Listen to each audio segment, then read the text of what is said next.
Golden State Media Concepts bring you Book Review Podcast, a haven for bookworms of all ages and the widest genres, from mystery to memoirs, romance to comedy, fantasy to sci-fi. If you love to read, this is a podcast for you. It's the Golden State Media Concepts Book Review Podcast.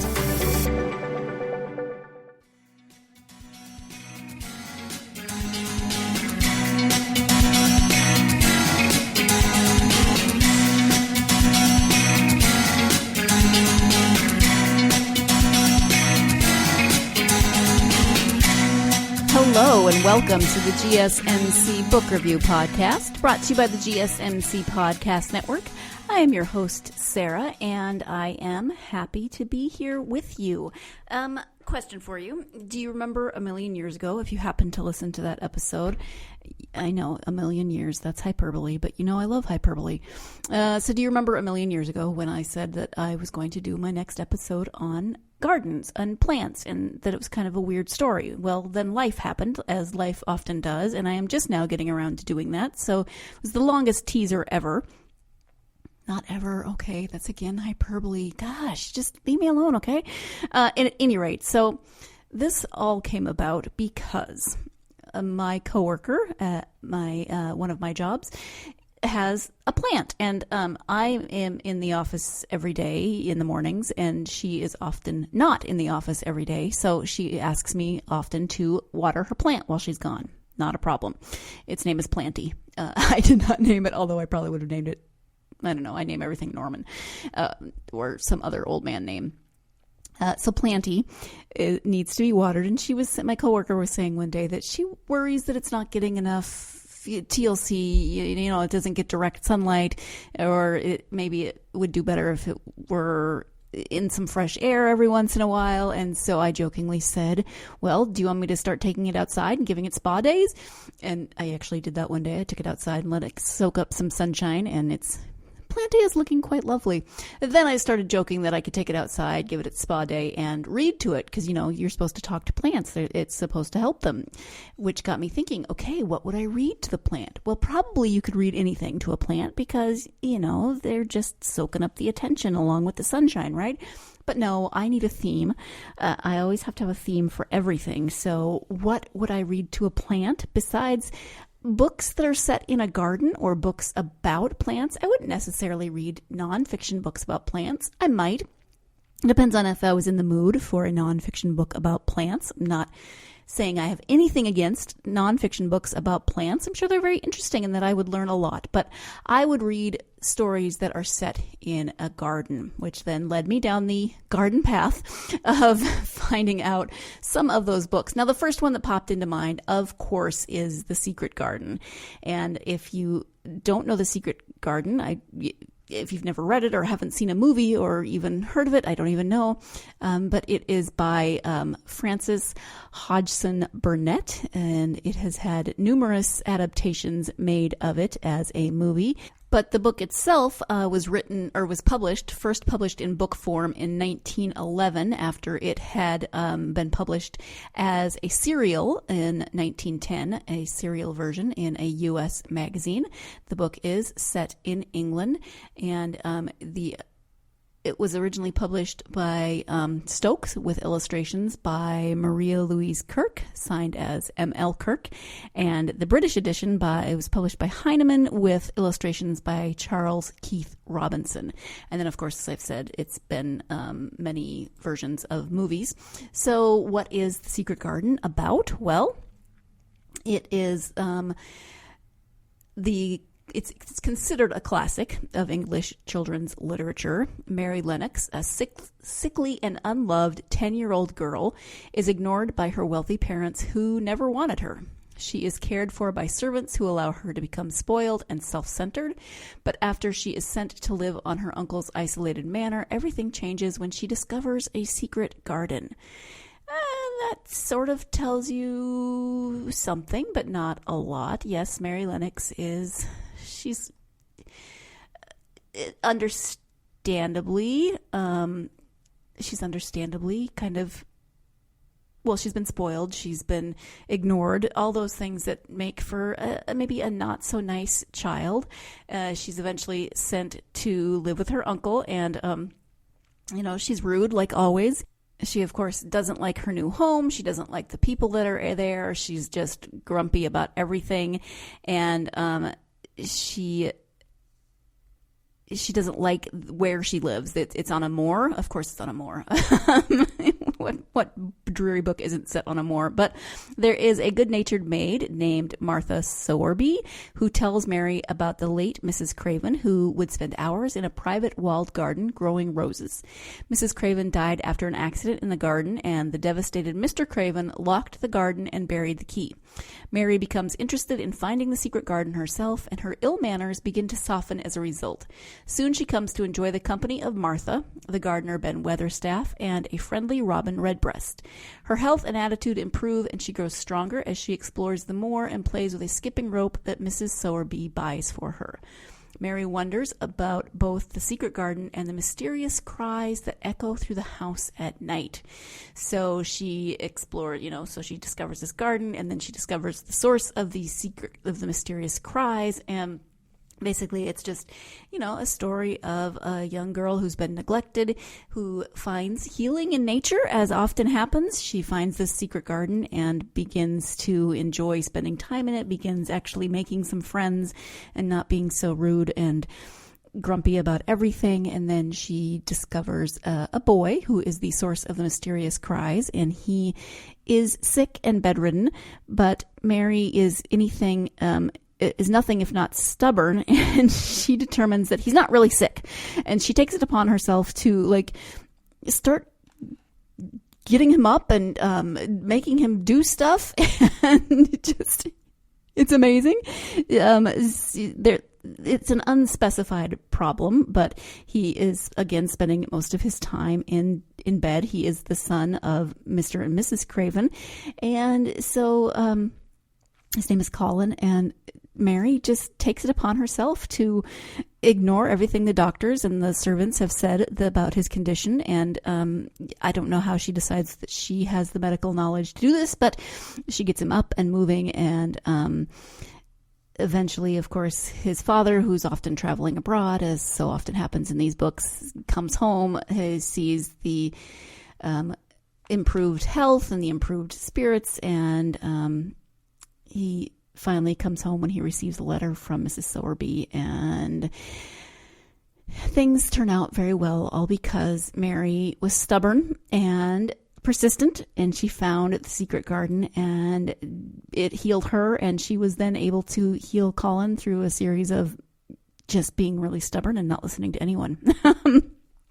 So it is, it's a lovely story if you can get through the first part where everybody's annoying and everybody, Mary is not exactly the most lovable character at first. And of course you understand part of that because she is a product of her environment, of the way she was raised, being both, as I said, incredibly spoiled and incredibly neglected and unwanted by her parents. That's going to shape a young mind. But she does find healing in nature. And that's why I think it would be a lovely book to read to a plant. The plant, of course, could feel good about being a healing source for a young girl in this story. And yes, I did just anthropomorphize. And yeah, you know what I mean. The plant, but Planty, I think, would feel good about hearing a story wherein the child is healed by nature and another child is also healed as well. And, of course, it's more than just their physical ailments that are healed. They're healed mentally and spiritually, and their relationships become better. Even the father eventually is healed spiritually, mentally, emotionally, all of those good things because of one little girl's obsession with finding a secret garden. So we are going to take our first break of the podcast. When we come back, we'll be moving on to some other books that you might want to read to your plants. Stay tuned. You're listening to the GSMC Book Review Podcast, and I'll be right back. Want to know the latest and hottest music hitting the airwaves? Don't be left out. Listen to the Golden State Media Concepts Music Podcast. Keith keeps you on the loop with everything you need to know from pop, rock, hip-hop, and the top 40. And we'll throw in news of your favorite artists, concert and tour dates, and so much more. Listen no further, because this is the gold standard in music podcast.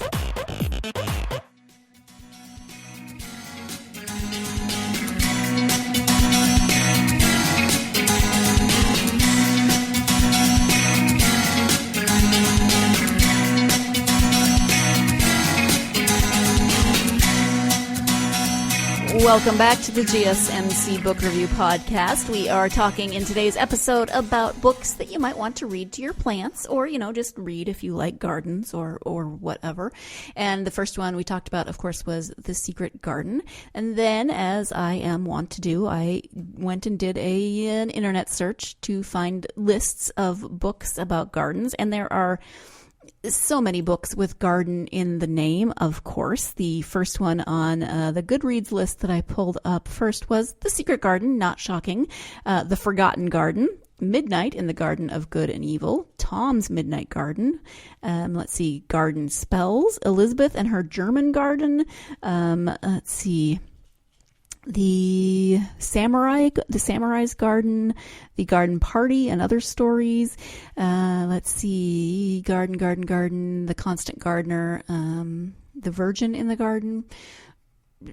So you get the point. There are lots and lots of books about gardens. We are going to move on to another children's book. The Secret Garden is, of course, a children's book. I don't know if I mentioned that, but you probably already knew that, being the brilliant listeners that you are. The next one is A Child's Garden of Verses. This one is by Robert Louis Stevenson, and it is it's a book of poetry, of course. It's one of the most famous children's collections of poetry ever published. It was written by Robert Louis Stevenson for children about the joys and sorrows of childhood, touching on themes like illness and solitude, as well as make-believe games and plays. The collection includes stories like Foreign Children, The Lamplighter, The Land of Counterpane, Bed in Summer, My Shadow, The Swing. And so, this is not exactly set in a garden. It's a garden of verses. So it's a little more, a little less tangible maybe, but if you want to read your plant poetry, then you might want to turn to this. The description says, whether you're a collector or just want to share these incredible tales with the young readers in your life, this book will provide readers with countless hours of unforgettable stories and artwork. It is recommended for ages 4 through 8, grade level, preschool through 3rd grade. And there's, again, a lot of different versions of this. It's been out for a while. A while being well over 100 years. This one came out in 1885. So what is that? 25 years before The Secret Garden was published as a serial. And of course it has, as I said, many, many different versions and editions have been out, many different illustrated versions with different illustrators. So depending on the version that you find, for reading to your plant may not care about the illustrations, but your child might. And so you want to find one with illustrations that speak to you, and then you can introduce your child to poetry. Robert Louis Stevenson was, if you are unfamiliar, a Scottish author. And this is an interesting fact. In 1922, the classical scholar Reveille Glover published a translation of the poems into Latin, which is interesting. I mean, I suppose Latin was still being taught, and it's not taught as much anymore, but So if you are interested in Latin and you want to read to your plant in Latin, there is somewhere out there a Latin version of A Child's Garden of Verses. I know you want that. Some of you might, and hey, more power to you. If you can read Latin and if you collect books in Latin, you are awesome. And I don't know if I'm envious, but I'm impressed. I am envious of people who can read in other languages comfortably or are learning other languages. I am not great with languages, but I know a little bit of some, just enough to probably get me in trouble. I don't know. Let's go ahead and move on to our next book. So this one actually is nonfiction. I know I said that I wasn't going to talk about nonfiction, but I meant nonfiction in the sense of books that are, specifically about plants themselves. Again, nothing wrong with that. I should probably learn more about gardening, etc. But this one is a biography. It's called The Paper Garden. An artist begins her life's work at 72. The title jumped out and grabbed me. This was from one of the lists that I was looking at. It is by an author named Molly Peacock. It is about a woman named Mary Delaney who was 72 years old when she noticed a petal drop from a geranium. In a flash of inspiration, she picked up her scissors and cut out a paper replica of the petal, inventing the art of collage. It was the summer of 1772 in England. Are you noticing a theme? We're much older than 100 years in terms of these stories. Not this book, of course, but the setting for this one, for this biography. During the next 10 years, she completed nearly 1,000 cut paper botanicals, which she called mosaics, so accurate that botanists still refer to them. Poet-biographer Molly Peacock uses close-ups of these brilliant collages in The Paper Garden to track the extraordinary life of Delaney, friend of Swift, Handel, Hogarth, and even Queen Charlotte and King George III. She sounds like a fascinating woman just from that first paragraph, but now listen to this second paragraph. How did this remarkable role model for late blooming manage it?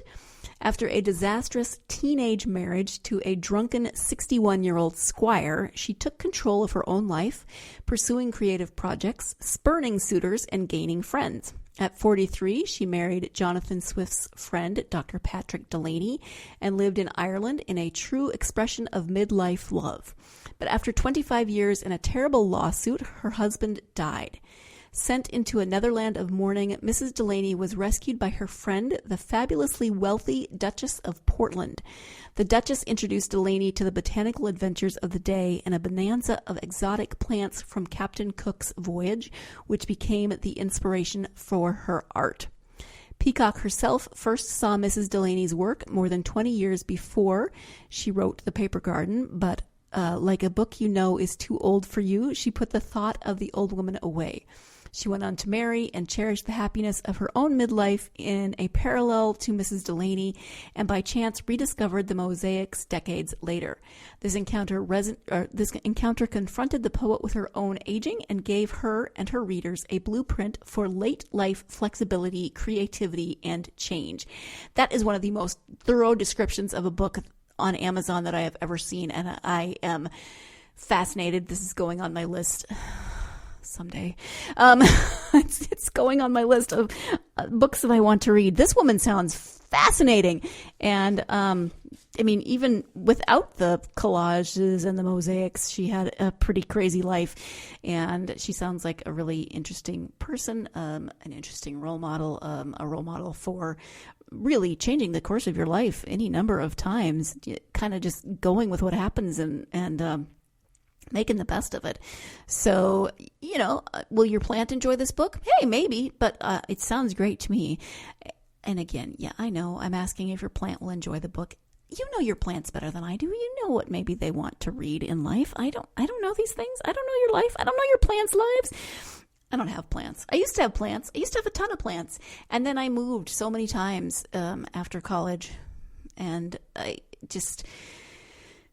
I stopped collecting them. Like I moved all of my plants from college, got left behind in Montana when I moved to Texas because I moved in January and I didn't want to try to transport house plants. And then all of my Texas plants got left behind when I moved to Berkeley for grad school because I moved in January and I didn't want to transport house plants in the winter. And I have had a few since then. I got several for my 40th birthday several years ago, and they all died. One of them didn't die. No, it eventually died. So poof. I don't know if I don't have a green thumb. I don't know if I just don't pay enough attention, or if I'm not reading to my plants. Probably that's it. I should get a plant, and I should read to it, and I should report back to you as to whether it dies, or I forget to water it. Yeah, we're going to take our second break of the podcast. When we come back, we'll be finishing up this episode of What to Read to Your Plants. Stay tuned. You're listening to the GSMC Book Review Podcast, and I'll be right back. Tired of searching the vast jungle of podcasts? Now listen close and hear this out. There's a podcast network that covers just about everything that you've been searching. Hey! The Golden State Media Concepts Podcast Network is here. Nothing less than a podcast bliss with endless hours of podcast coverage. From news, sports, music, fashion, cooking, entertainment, fantasy, football, and so much more. So stop lurking around and go straight out to the Golden State Media Concepts Podcast Network. Guaranteed to fill that podcast itch. Whatever it may be. Visit us at www.gsmcpodcast.com. Follow us on Facebook and Twitter, and download us on iTunes, SoundCloud, and Google Play.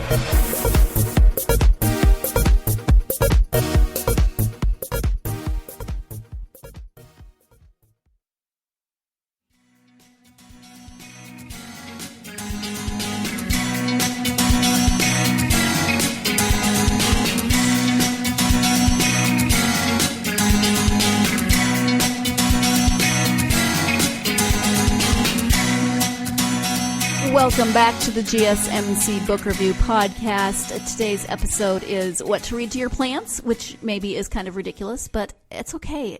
Sometimes I need a little ridiculous in my life, and maybe you do too. My husband has been gone this week. He is at his class reunion, and so I have been talking to my dogs a lot. I talk to my dogs all the time anyway. I shouldn't use that as an excuse, but maybe I will say I've been talking to my dogs and it leads to various levels of ridiculousness. I don't know. I'm just making up excuses now. Let's just wrap this episode up, shall we? Okay, our next book is one that I have not read, but is by an author that I have featured on the podcast before. That is Catherine M. Valenti. She is the author of, the books all have the really long names. Give me just a second. Well, the girl who circumnavigated fairyland in a ship of her own making. And I have talked about that series before. She has such an interesting way with words. And so I am definitely intrigued by this one. It's called, it's a series called The Orphan's Tales, and the book is In the Night Garden. Let's see. So it is, it's billed as Arabian Nights for Our Time, a lush and fantastical epic guaranteed to spirit you away from the very first page. So, secreted away in a garden, a lonely girl spins stories to warm a curious prince. Peculiar feats and unspeakable fates that loop through each other and back again to meet in the tapestry of her voice. Inked on her eyelids, each twisting, tattooed tale is a piece in the puzzle of the girl's own hidden history. And what tales she tells. Tales of shape-shifting witches and wild horsewomen, heron kings and the beast princesses, snake gods, dog monks, and living stars. Each story more strange and fantastic than the ones that came before. From ill-tempered mermaid to fastidious beast, nothing is ever quite what it seems in these ever-shifting tales, even and especially their teller. This is adorned with illustrations by the legendary Michael Kaluta. Valenti's enchanting lyrical fantasy offers a breathtaking reinvention of the untold myths and dark fairy tales that shape our dreams. And just when you think you've come to the end, you realize the adventure has only begun. So, as I said, I have not read this one, but I have read her other series, the first of which is The Girl Who Circumnavigated Fairyland in a Ship of Her Own Making. She has such an interesting way with just fantastic stories and the way she writes about them. I'm trying to see now how many books might be. Oh, it's just 2. So 2 of 2 in the Orphans series. And the second one is called In the Cities of Coin and Spice. So first one, garden, second one, city. And it's going to go on my list as well. Add it to that list of things that I'll hopefully someday maybe get to.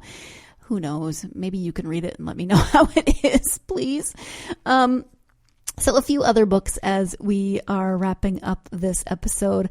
I've talked about some children's books, but I also wanted to maybe look for some like picture books, and all of the books except all of the books are illustrated in some way, but I wanted to look specifically at picture books. And the first one that popped up that made me smile was The Carrot Seed, which is by Ruth Krauss, and Crockett Johnson is the illustrator.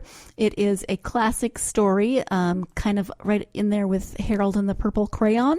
But this one is when a little boy plants a carrot seed, everyone tells him it won't grow. But when you are very young, there are some things that you just know. And the little boy knows that one day a carrot will come up. So he waters his seed and he pulls the weeds and he waits.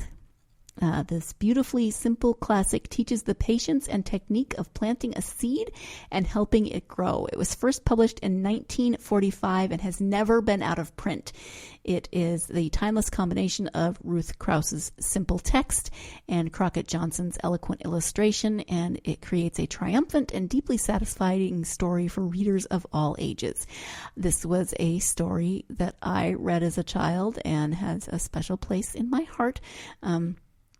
That little boy was convinced that his carrot was going to grow. Thank you very much. Do not tell him different. So that is a very encouraging story to read to your plants. You know, there are humans that are going to care for you no matter what people say. Again, do I need therapy? Probably. It's okay though. And then just a few more books to mention in terms of children's picture books that you could read with your children or your plants or your animals or just to yourself. It doesn't matter. And one is called Flower Garden, and it is about a family who's living in a city apartment who creates their own garden. A little girl and her father go to the grocery store and buy flowering plants. Then they take the bus back to their city apartment. There they plant a window box as a birthday present for the little girl's mother. It is written by Eve Bunting, and it is told in rhyme and illustrated with lovely realistic paintings by Catherine Hewitt. It has been apparently a hit with 3 to 6-year-olds. The cover looks beautiful, and I love that they are creating a garden in the city. There's a book called Planting the Rainbow. You know, we're encouraged to eat the rainbow. This one is Planting the Rainbow, and you can, it's about planting a rainbow of flowers. It is by Lois Elhurt, and it is about a mother and a child who do plant a rainbow, beginning with bulbs in the fall and seeds and seedlings in the spring, and ending with a beautiful garden of flowers and a veritable rainbow of colors. So that is always fun. There's just a lot of book. Oh, there's one called Growing Vegetable Soup. Maybe you don't want to read that one to your plants because they might get nervous. You don't want nervous plants. They won't grow appropriately. So don't read about making vegetable soup. But if you want to talk about growing your own vegetables and where our food comes from, that might be good to read with your kids. But don't read it to your plants. No, don't freak out your plants. There's a ton of books out there that are set in gardens, that have something to do with gardens, that people are wandering around in gardens, etc., etc. And if it's summer and maybe you have planted your own garden, maybe you want to read books about gardening, books about books set in gardens, read with your children, read to your plants, whatever you might be interested in. There are a million, trillion, gazillion books out there that could go on this list, but that would make for an incredibly long podcast. So we are just going to wrap this up. Thank you so much for joining me. Please join me again on Tuesday when we'll be back to our Tuesday interview. This week I am speaking with author Joseph Reed about his Seth Walker novels. This is a series featuring a former air marshal whose name is Seth Walker. They are thrillers, and we'll be talking about the first two books in that series. They're called Takeoff and False Horizons. So join me for that conversation on Tuesday. In the meantime, have a wonderful weekend, and whether or not you're reading to your plants or yourself or your children or your dogs, make sure you take some time to get lost in a good book. Thanks. You've been listening to the Golden State Media Concepts Book Review Podcast, part of the Golden State Media Concepts Podcast Network.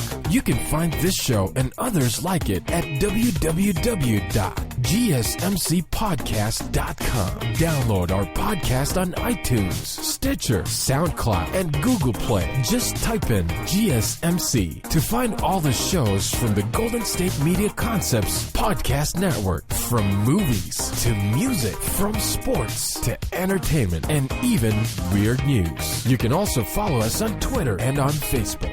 Thank you, and we hope you have enjoyed today's program.